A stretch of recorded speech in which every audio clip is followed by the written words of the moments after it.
this Lifestyle Radio website. Sounds like a cool website. Yeah, it's alright. Oh, wait, I might have it. You might have it. You're listening to Lifestyle Radio. The opinions expressed during this show are those of the individual participants and do not necessarily reflect the opinions of their associated organizations or Lifestyle Radio.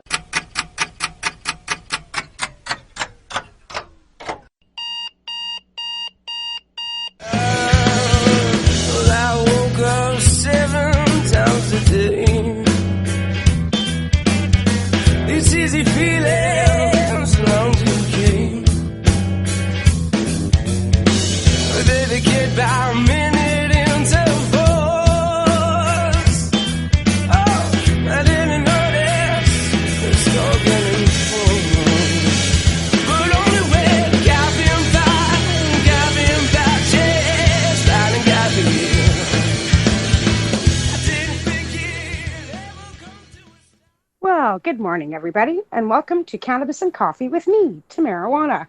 How's your week been doing? Mine's been going okay, I guess. It's been cloudy and crappy out here, but, planting season is amongst us, and I believe that probably most of you are ready to start popping your seeds and getting ready to go for the planting season. And I'm hoping that everybody is, getting their seeds popped and getting ready to overgrow Canada, because that's what we really need to do. This morning, I have Sita von Windheim with me. I'm probably not saying that right either, Sita. I'm so sorry. I've never been able to pronounce the last name. Von Windheim. There we go. It's not that bad. A tongue twister. And Sita's been around our community for many years. She's a patient advocate and has been helping many, many patients with all kinds of educational information that she's spread out through our community for the last 10 or 12 or more years. Welcome, Sita. How are you doing this morning? I'm very well, thank you, Tamara. And how's the weather out there? Oh, it's its usual gray and cloudy self, as it has been since about last October. I know even when we were out there in February, it was, mum cup, and it was, it wasn't too bad. We didn't get any sunshine. Oh, actually, that's not true. A little bit of sunshine. We were standing on English Bay long enough for me to snap a shot, I think, and that was about it. But I sure miss the coast. I really miss it out there. I love it out there. So what have you been, actually, we'll go back to the very beginning with you. What brought you into this whole gong show we call the cannabis community?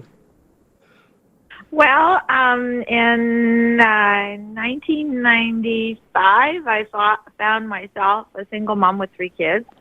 And I've been in business all my life. I've been in real estate, and I've owned restaurants and a lot of clothing stores and boutiques and secondhand stores.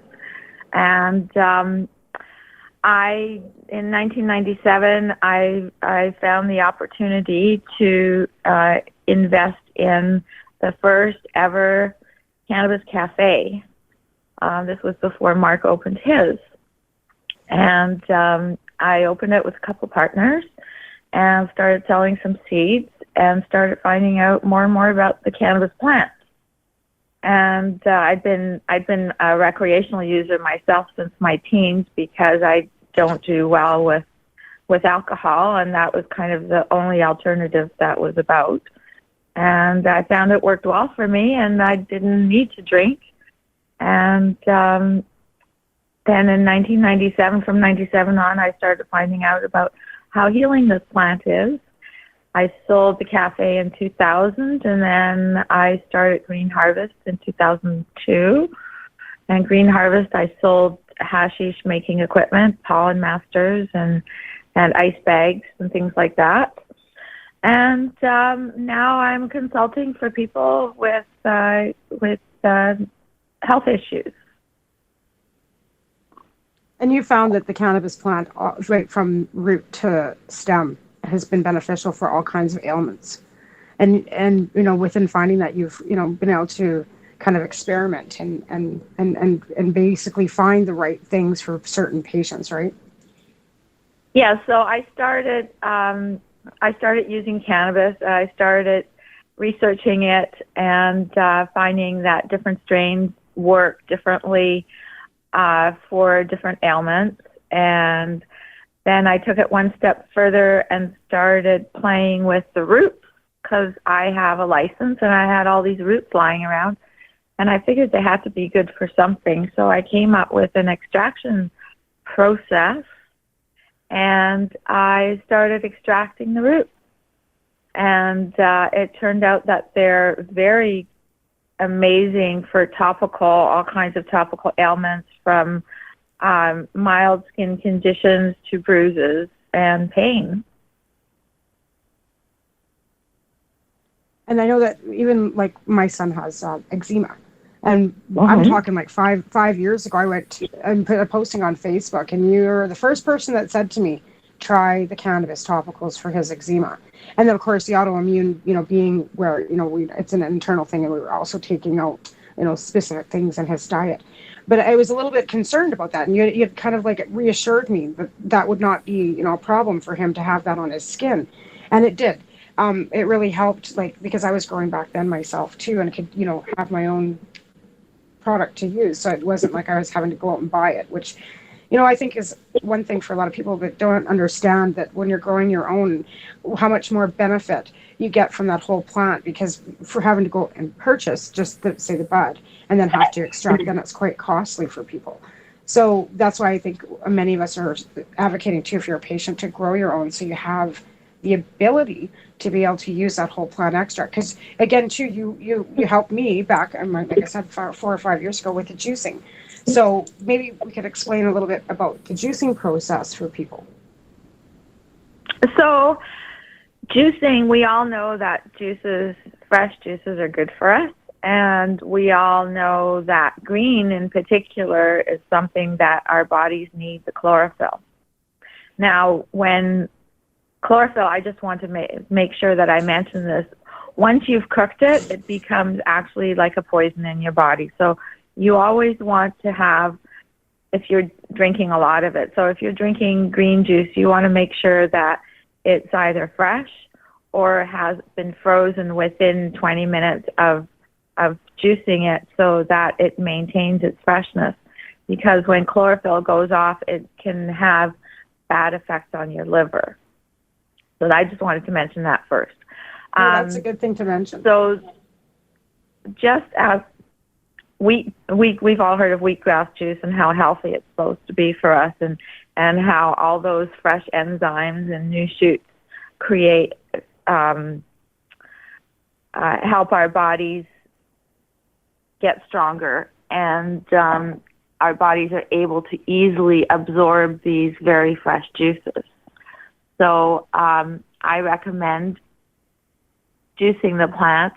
I don't recommend juicing the bud because I don't see the value in it. The value in the juice is the actual green juice. So the greener your leaf, I usually use when we clip the tops, and when we take the big fan leaves off to prevent the buds from getting shaded.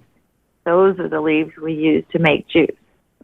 And the benefits are quite phenomenal.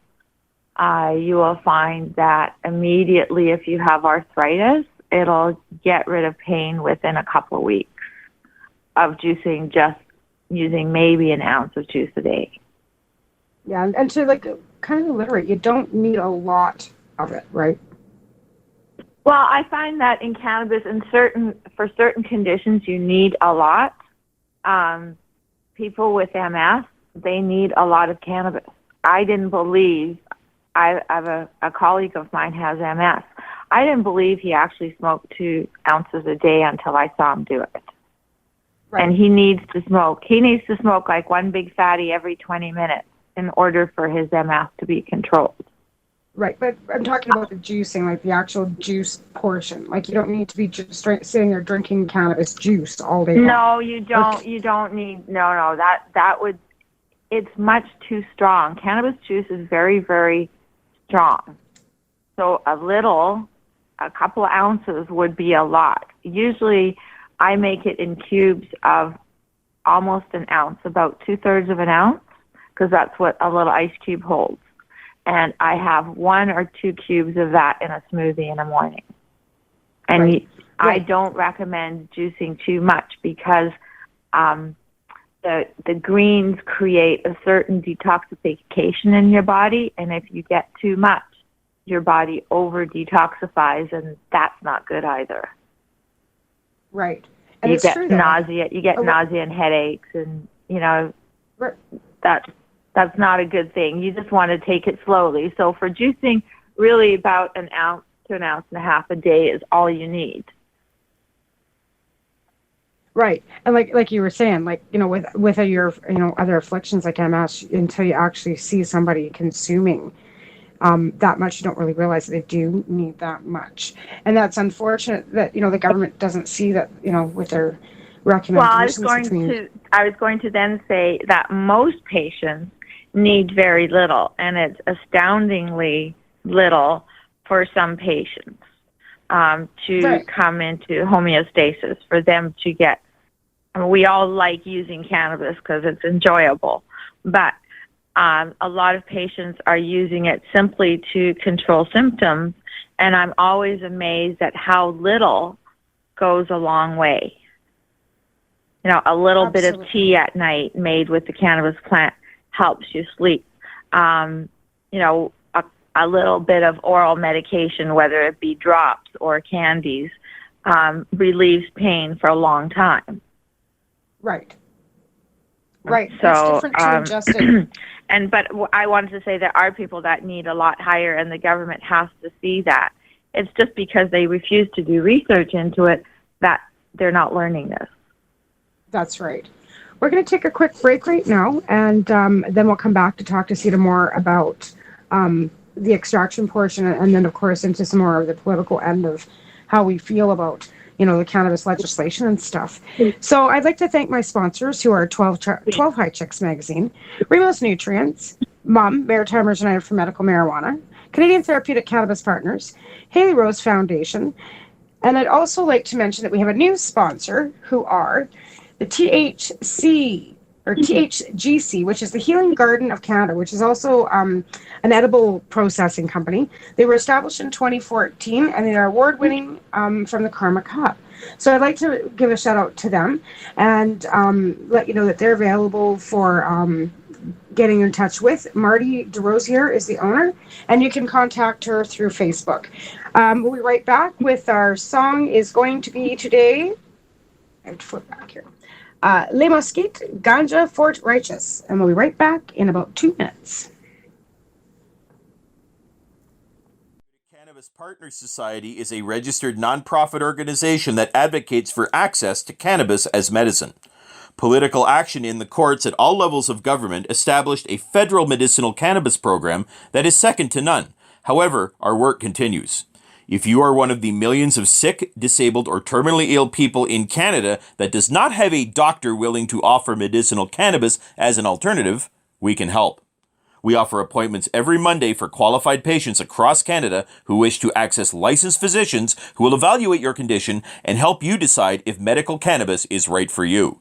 Call 613-967-9888 in Ontario or 250-581-1053 in British Columbia, or visit us at our website, www.canadiantherapeuticcannabispartners.com, or on Facebook at facebook.com/CTCP Society. You're listening to Lifestyle Radio.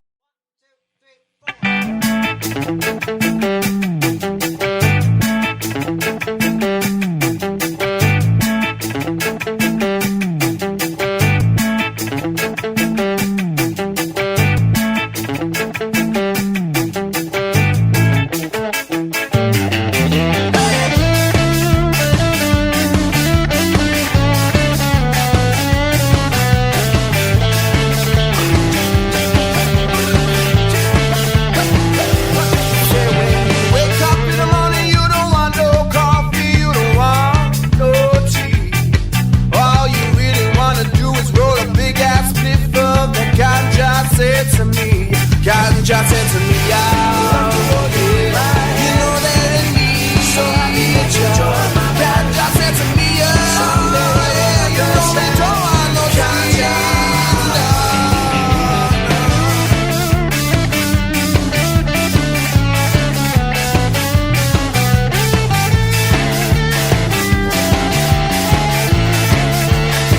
you know, say you can smoke it in a bar, or you can smoke it in a pie.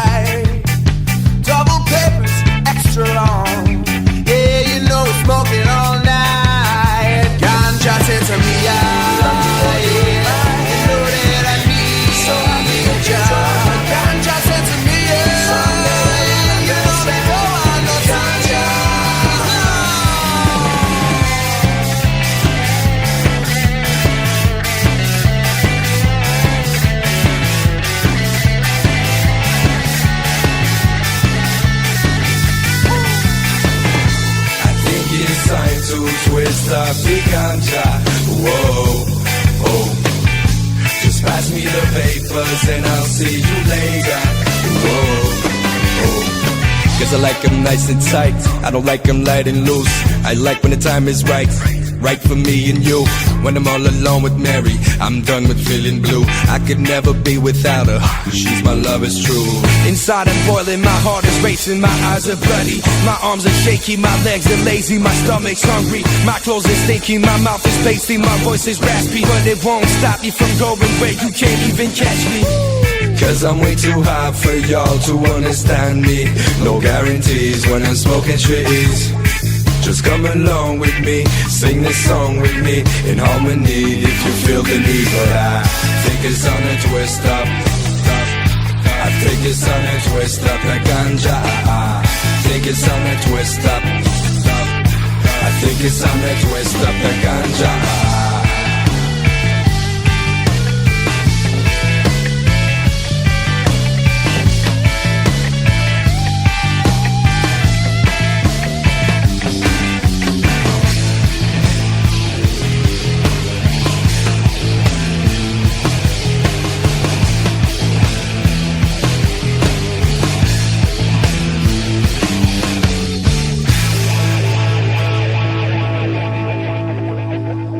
We're gonna go back on air.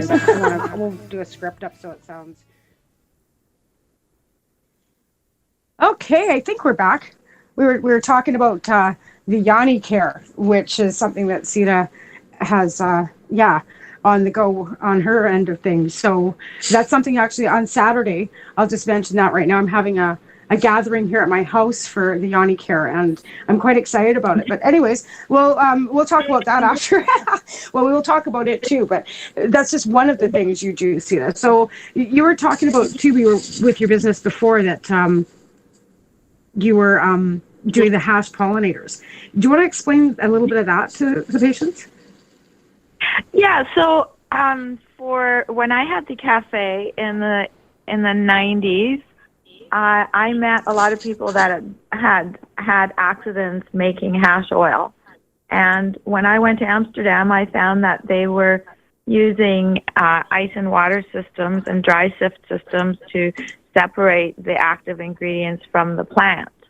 And so in 99 was the first year that I brought isolator. They were then called isolator bags, better known as bubble bags, to North America to show people that they could they could save their trim, and there was a lot of active ingredients in the trim without blowing themselves up.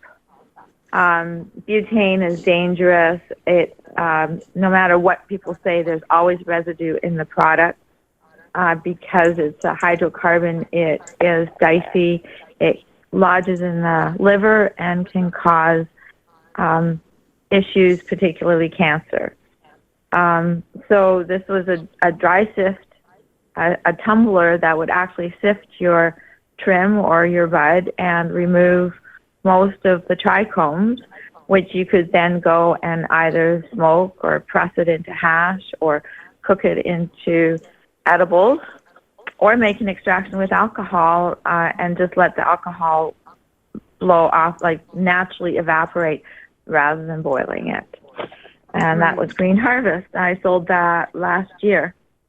Right. And that's one thing I think a lot of patients need to know, that, the extractions are dangerous when you are making them, some of them, but there are other alternatives to making extractions so that they're not as dangerous. And that's one thing I think that, we have to alliterate to law enforcement again, that, the growing portion of the, is not harmful and toxic. And there are ways of extracting cannabis without having to use isopropanol and blow yourself up. Well, especially for the home grower, which is, I think, even just growing is important for people to have a communication with the plant that's healing them is important. Even if it's just one light and there's 5 plants under one light, still that communication with the plants to see how they grow, they're much more effective when you put love into them than if you're ignoring what the process is. So the process of growing them also helps your emotional and your spiritual self. And then when you're growing, then you can use all the parts of the plant. The stems can be used to boil in olive oil or avocado oil or coconut oil, and they also have a lot of trichomes on them. The leaves can be picked and made juice from, and then you still have the bud and the trim at the end. And if you want some nice hash, there's very easy ways. You can buy a little square screen, and just, if you don't have a whole lot, you don't need a big machine. You just need a little square of silk screen, and you can run your buds over that or your trim over that, and you get some nice hash out of it. Yeah.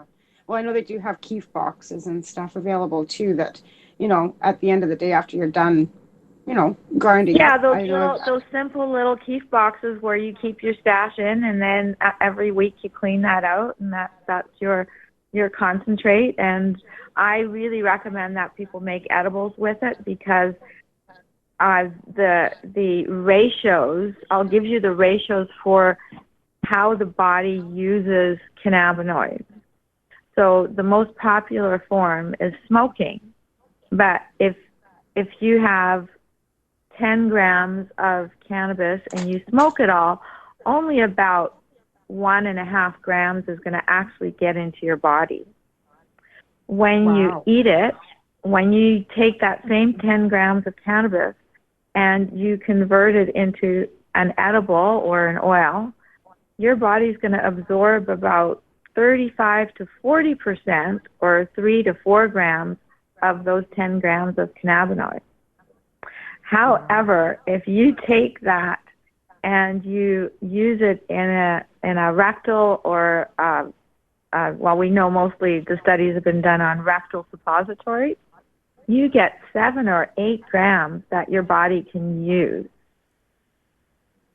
And you don't get nearly as high as if you ate all that. Right. And that's something I think. Yeah.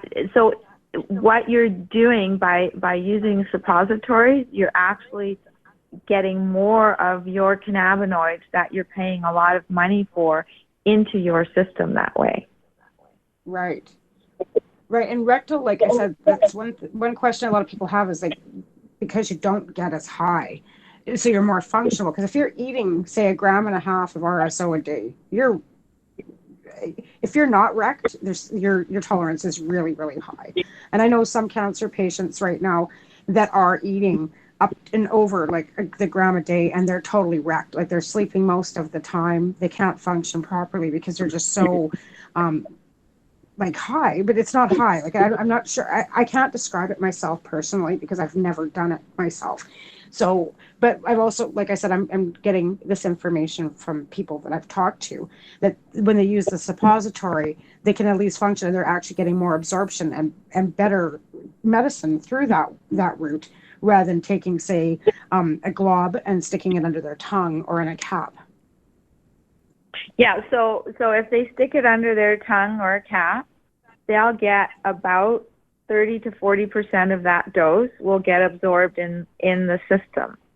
If they put that same amount in their rectum, they'll get 70 to 80% of the THC in that dose will be absorbed into the body.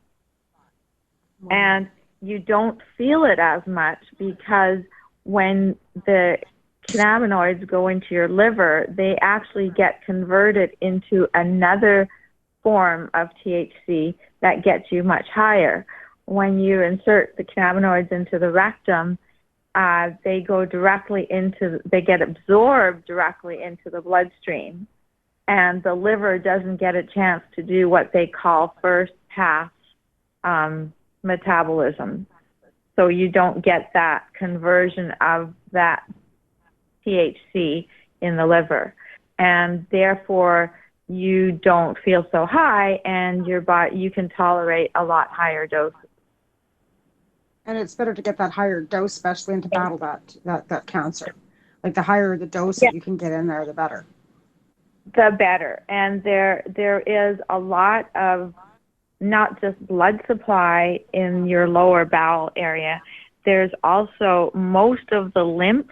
Do you know what the lymph fluid is in your body? Right.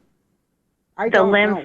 The lymph system is what cleans your body. The lymph system takes all the debris and old dead cells out of your system and brings it into the blood system to be filtered in the liver and kidneys. So when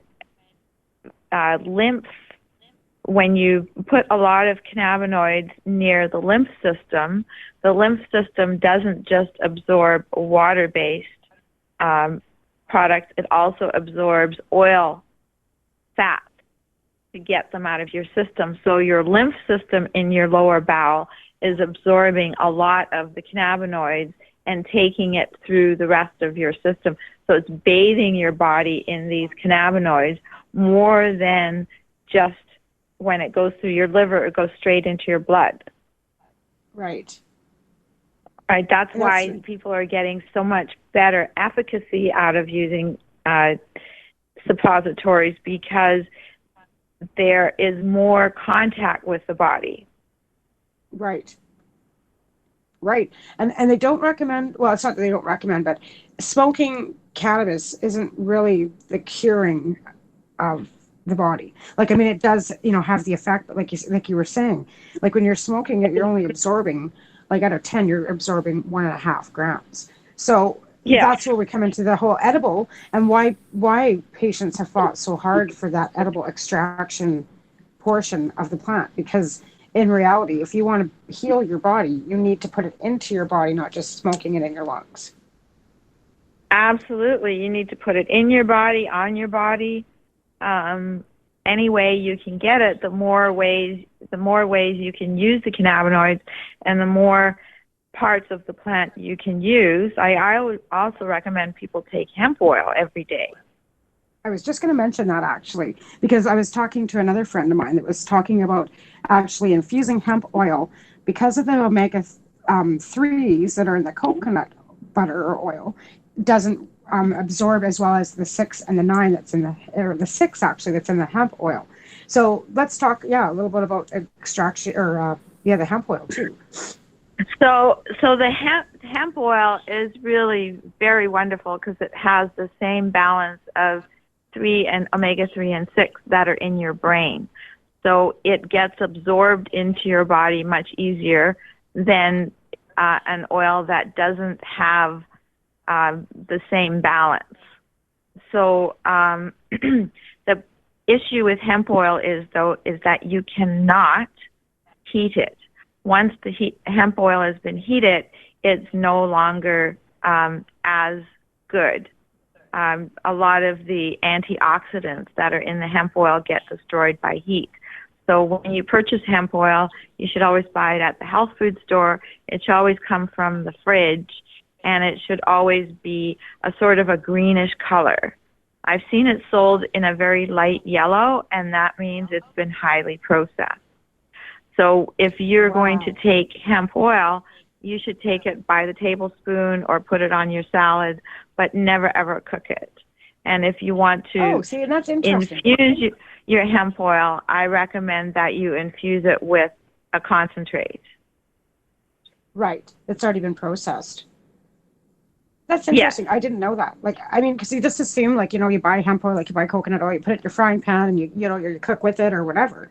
Never cook with it. There's certain oils you don't cook with because it destroys the reason that you have them. And I mean, hemp oil is not cheap.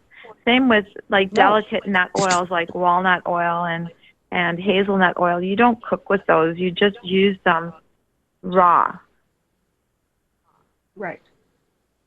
See, and that's great information because I honestly did not know any of that. So that's something that if you're, you can't infuse hemp oil with heating it. You just have to add your extraction. That's interesting because could you add just straight keef to the hemp oil? Do you think? You could add straight keef to the hemp oil, but it wouldn't emulsify. You'd have to let it sit for a long time because hemp oil has to be kept refrigerated. It wouldn't really melt into it. You really need to have the more resinous type of extraction. Right. right? So if you Yeah, did, like I said, say you did an Everclear, right? And it doesn't have to be, now people are so worried about the Everclear tinctures. If you're making them at home, you don't have to boil off all the alcohol. You can just set it in a jar outside with a screen over top and just let the alcohol naturally evaporate, and you'll end up with a concentrated liquid that you can then put into your hemp oil. But hemp oil, you should take just a tablespoon or two every day anyways, whether it be medicated or not. Well, we're going to stop right there for a minute. We'll go for another quick break, and we'll come back and talk about extracting with oils with Sita here again in a minute.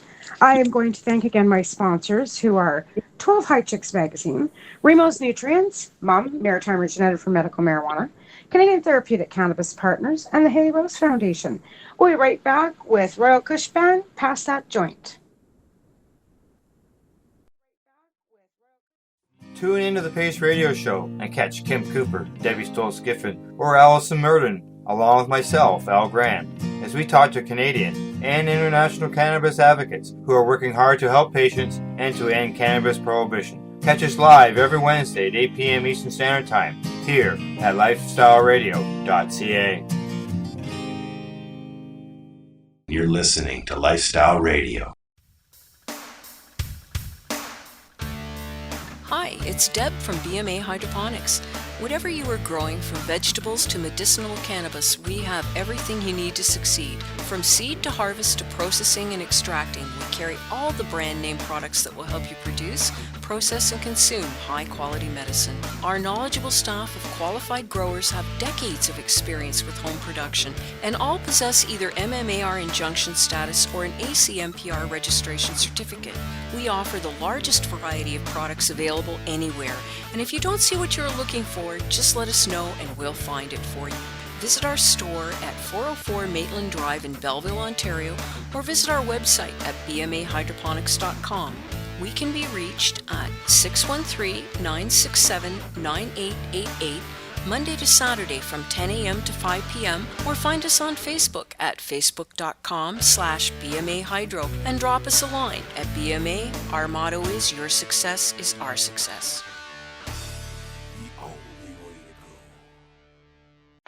This is Bubbles from the trailer park, and they're playing some fucking excellent music on lifestyleradio.ca. I hope I didn't sound too nervous there. Please hang up and try again.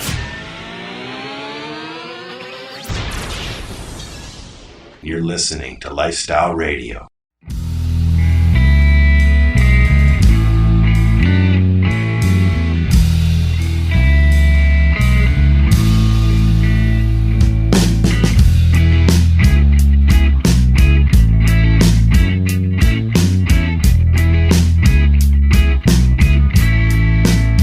Pass me that joint, my friend.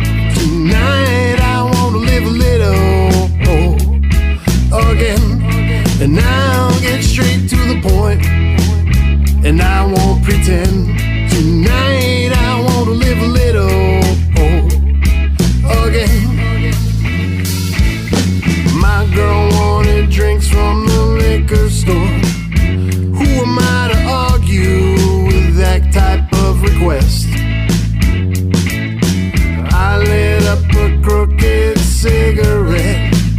I jumped in the car. I took off a little too fast. Blue lights flashing.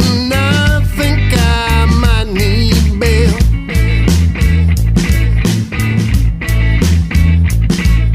Should've seen my face when Johnny Law was my cousin Phil. And guess what he said? Pass me that joint, my friend. Tonight I want to live a little again, and I'll get straight to the point, and I won't pretend. Tonight I want to live a little again. All my friends at the bar with their drink of choice. I recline my lazy boy with like 15 joints, and I'ma blaze everyone just to make my point. No hangover, just some papers to anoint. I went and got my permit, now I'm not a hermit. I break up the marijuana, roll it up perfect. Might be the blue dream, might be the purpose. Guaranteed to get you lifted, blasted off the earth quick.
And we are back with Sita.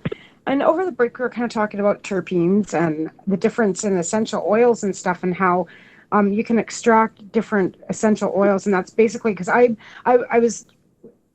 not getting a full understanding of what terpenes are. Quite frankly, I wasn't understanding. So I was asking Sita what terpenes really were and what the benefits were of them. And then we were talking about lavender. So I'll let kind of Sita explain about hemp essential oil and what terpenes kind of are and the benefits of terpenes and the difference of like lavender, like we were talking about lavender and lemon and orange. So go ahead, Sita, we'll just kind of keep talking about what we were talking about. That you were talking about being in Europe and the different aromatherapy, like the terpenes or essentials that you were smelling over there. Yeah, so I'll just briefly tell you what a terpene is. According to Wikipedia, terpenes are a large and diverse class of organic compounds produced by a variety of plants, particularly conifers and citrus fruits. So they had pine. We know that when we go in the pine forest, we can smell all that pine. Those are the terpenes that the pine trees are exuding. When we squeeze an orange or a lemon and we smell that lemony scent, those are lemon terpenes. That's what they are. It's limonene. Each terpene has a name: limonene, pinene, lavandin. That's because they are named after what the plant that they smell like.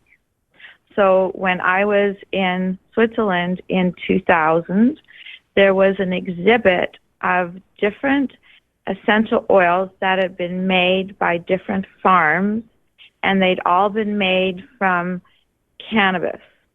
Because at the time in Switzerland, you were allowed to grow cannabis for extracting into essential oil. They weren't particular about telling the difference between, like we do, where hemp is allowed to be 4% THC. They had no such rules. So people were growing cannabis plants and cutting the tops off and making the rest into essential oils. So that brought about 20 essential oils to this exhibit. And me as an aromatherapist, I had a huge interest in how the different plants would have different terpenes and different scent profiles. Well, I was surprised to find that these cannabinoid extracts, essential oils, smelled like everything from eucalyptus to pine to rose to orange. All those scents could be detected in these 20 or so essential oil samples.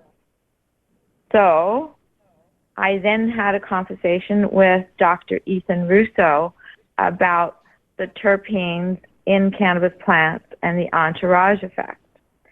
And I asked him if I added essential oils that I buy at the health food store to my cannabis, would that have the same effect as if the plant originally had that high of that particular terpene?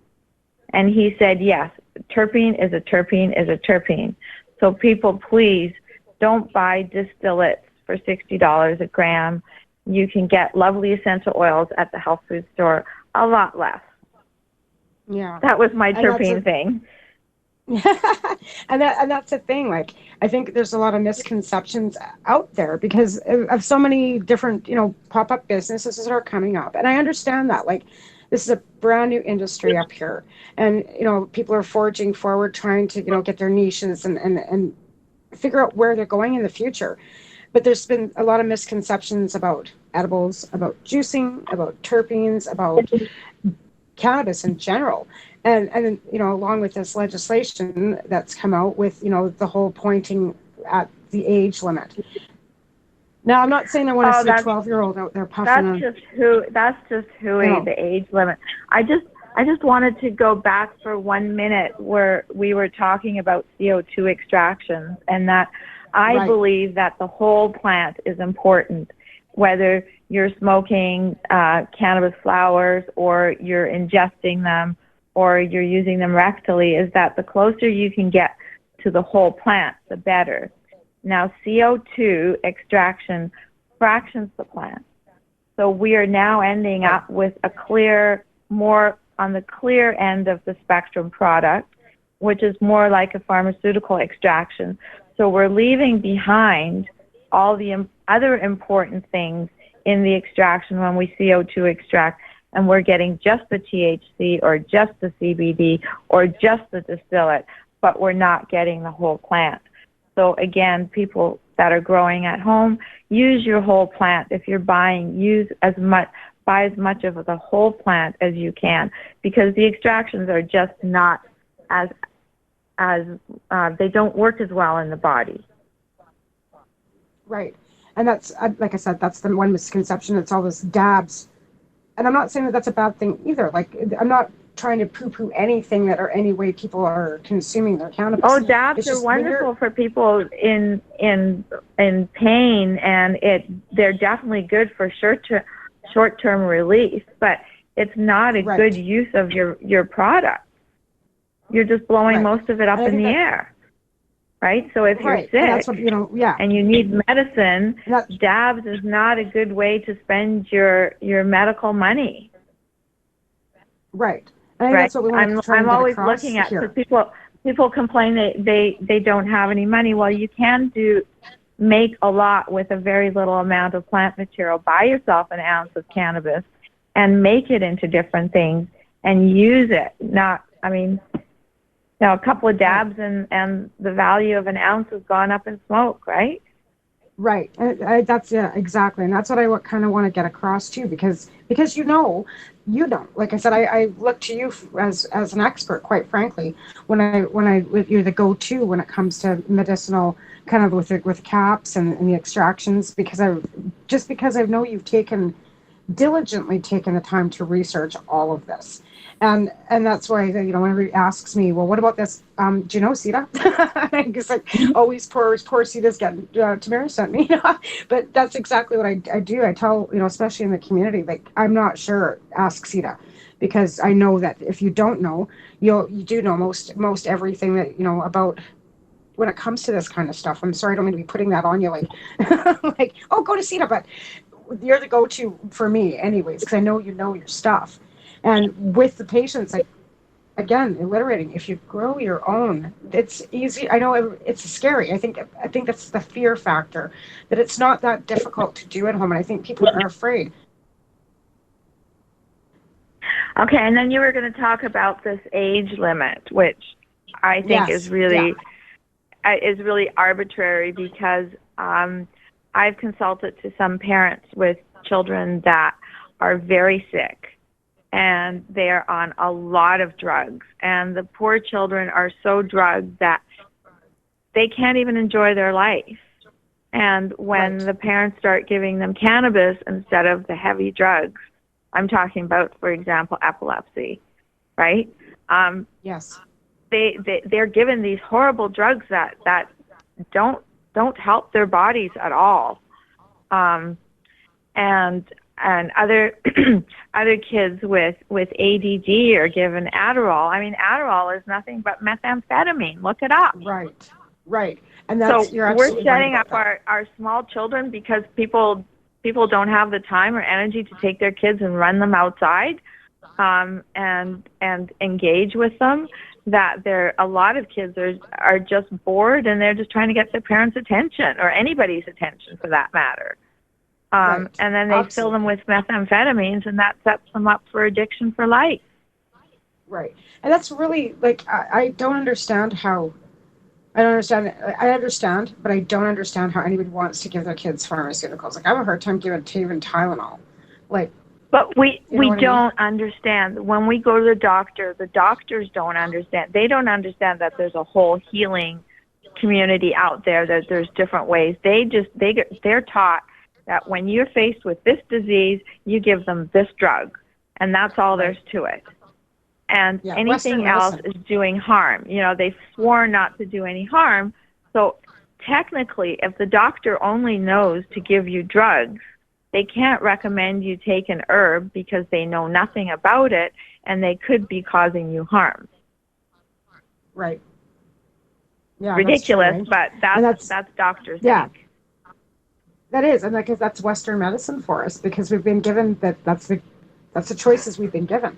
And you're right, like there are so many children out there that do benefit from cannabis, like many children with epilepsy, ADD would be something that I think they should really research. And that when they do decide to start researching, is really look at the attention deficit, because there's so many children these days that seem to just, well, like I said, maybe that's just an easy diagnosis for a doctor to throw out there. When, like you were saying, kids bored, you know, needing attention, and parents are so like not engaged with their families and children in certain aspects. They put them in front of a video game or something. I mean, these kids need to run around. That's what kids do. Yeah, I agree. That's why, you know, you need trampolines and pools and big backyards, because we didn't grow up like that.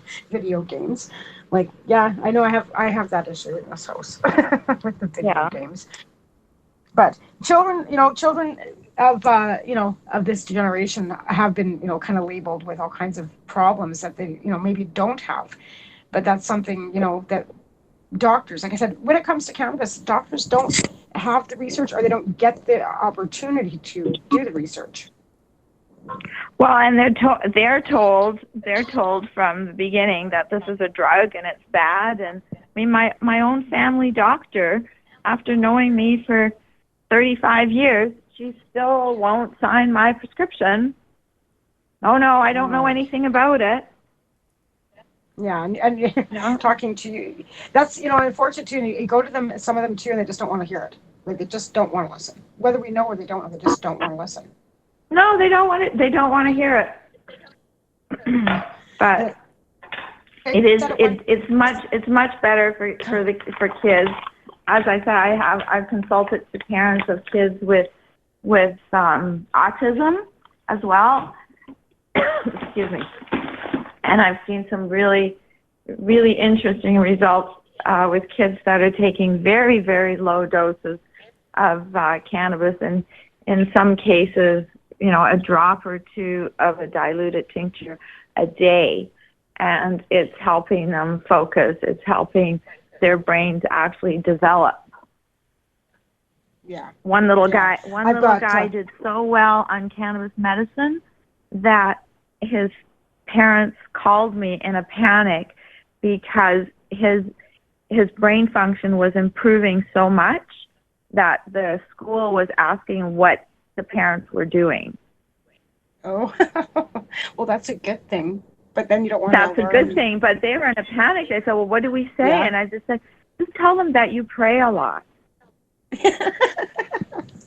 Well, that one Because will go better than telling them the truth. They will right? understand prayer a lot better than they understand cannabis medicine.